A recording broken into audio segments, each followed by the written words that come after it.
চেনেহৰ ভোগালীক আদৰিবৰ বাবে এতিয়া গাঁৱৰ মহিলাসকলৰ মাজত এক প্ৰকাৰৰ ব্যস্ততা বাঢ়িছে আৰু এই মুহূৰ্তত আমি এটা সুন্দৰ পৰিৱেশ নিউজ লাইভৰ দৰ্শকক পোনপটীয়াকৈ দেখুৱাব বিচাৰিছো আৰু এই স্থান মই কেমেৰা পাৰ্চন প্ৰবীণক দৃশ্যাংশ দেখুৱাবৰ বাবে অনুৰোধ কৰিছো। এই স্থান নুমলীগড়ৰ কাষৰীয়া নাহৰচলাত আৰু ইয়াত দেখা গৈছে ইয়াৰ যিসকল মহিলা এই মহিলাসকলে একত্ৰিত হৈ কোনোৱে যদি ঢেঁকী দিয়াত ব্যস্ত, কোনোবা দেখা পাইছো আমি লাডু বনাইছে, নাৰিকলৰ লাডু, আৰু কোনোবাই গুৰ কটা কামত ব্যস্ত, কোনোবাই আখলত পিঠা বনোৱা কামত ব্যস্ত। এটা সুন্দৰ পৰিৱেশ, এখন সুন্দৰ ছবি আমি পোনপটীয়াকৈ নিউজ লাইভৰ দৰ্শকক দৃশ্যাংশ দেখুৱাৰ চেষ্টা কৰিছো আৰু প্ৰত্যেকেই ব্যস্ত, মাথো ব্যস্ত। আৰু প্ৰথমতে আমি এয়া এনেধৰণে ঢেঁকীত এইসকল মহিলাই পিঠাগুৰি খুন্দিছে আৰু তাৰ কাষতেই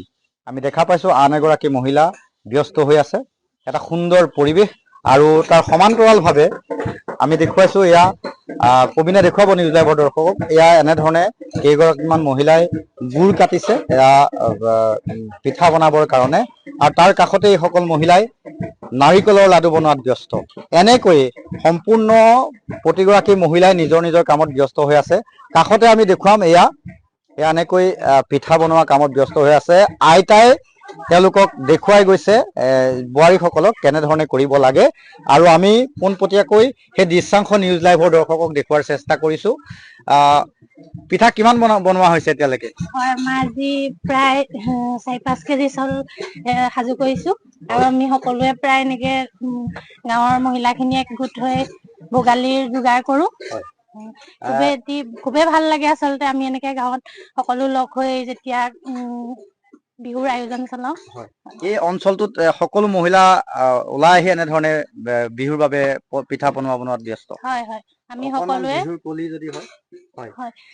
মাঘৰ বিহু আহিল মইনা, মাঘৰ বিহু আহিল, মেজিৰ জুয়ো জ্বলিল মইনা, মেজিৰ জুয়ো জ্বলিল, অসমীয়াৰ মন প্ৰাণ ৰঙে ৰসে ভৰিল মইনা, ৰঙে ৰসে ভৰিল, অসমীয়াৰ মন প্ৰাণ ৰঙে ৰসে ভৰিল মইনা, ৰঙে ৰসে ভৰিল। এনেকৈ ব্যস্ত হৈ পৰিছে আৰু এই পিঠা বনোৱাৰ মাজতেই এফাকি বিহু তেওঁলোকে জুৰিছে, কাৰণ মনটো প্ৰফুল্লিত হৈ থাকে, আনন্দত আত্মহাৰা হৈ থাকে।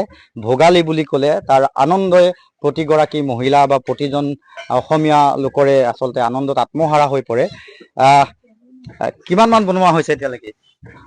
হৈছে চাগে 100-150 মান। হয় হয়, আপোনালোকে নাৰিকলৰ লাডু বনাইছে? হয়, আমি নাৰিকলৰ লাডু বনাইছো। এয়া নাৰিকলৰ লাডু এনেধৰণে বনাইছে আৰু আন কিছুমানে এনেকৈ। মই প্ৰবীণক এটা দৃশ্য ধুনীয়াকৈ, এয়া কি বনোৱা হ'ব? এয়া মালপোৱা বনোৱা হ'ব। মালপোৱা বনোৱা হ'ব। আৰু বিহুৰ বাবে সকলোৰে মুখত সুন্দৰ হাঁহি বিৰিঙি আছে আৰু সকলোৰে মুখত। এনেকৈ আনন্দত আত্মহাৰা হৈ পৰিছে আৰু এইসকল মহিলা এই গাঁওখনৰ এই বৃহৎ অঞ্চলটোৰ যিটো চুবুৰী, এই চুবুৰীৰ সকলো মহিলা ওলাই আহিছে। সেয়া কি বনোৱা হৈছে? মুড়ি ফুটাইছো, সান্দহ খুন্দিব। হয়, পিঠাগুৰি খুন্দি আছে। এয়া এনেকৈ ঢেঁকী দিছে, পিঠা বনাইছে আৰু প্ৰতিগৰাকী মহিলাই, আৰু লগত তেওঁলোকে খাবৰ কাৰণে এয়া কি হয়? এয়া সাধাৰণতে আমাৰ মেজিৰ তলত খাবলগীয়া কৰে। এতিয়া পিঠা বনোৱাৰ মাজতে খাব। হয়, এয়া আমি দেখুৱাম নিউজ লাইভৰ দৰ্শকক।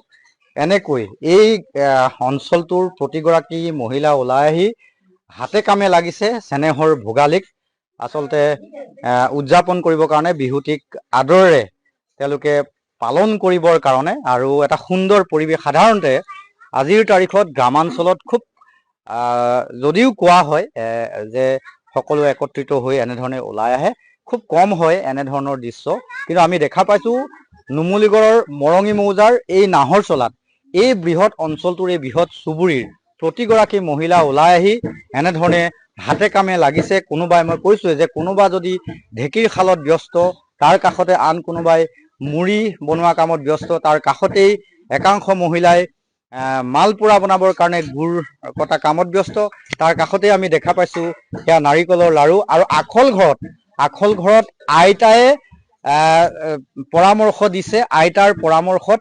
বোৱাৰীহঁত এনেকৈ ব্যস্ত আৰু খুব এটা সুন্দৰ পৰিৱেশ। মই এই মুহূৰ্তত ক'ব পাৰো যে সৰ্বাংগ সুন্দৰ এটা পৰিৱেশৰ মাজত আমি বিভোৰ হৈ পৰিছো, আমি আত্মবিভোৰ হৈ পৰিছো, কাৰণ ভোগালী আমাৰ প্ৰাণ, ভোগালী আমাৰ উশাহ।